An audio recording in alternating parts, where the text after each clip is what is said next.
जगद्वन्द्य अवधूत दिगंबर दत्तात्रय गुरु तुम्हीच ना। अनन्य भावे शरणागत मी भव भयवारण तुम्हीच ना।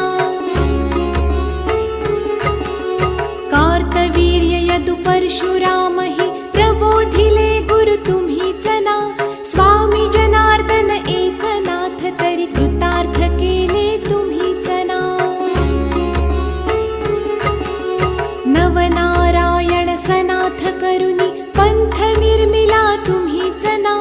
मच्छिंद्रादि जति प्रवृत्त केले जन उद्धारा तुम्हीच ना।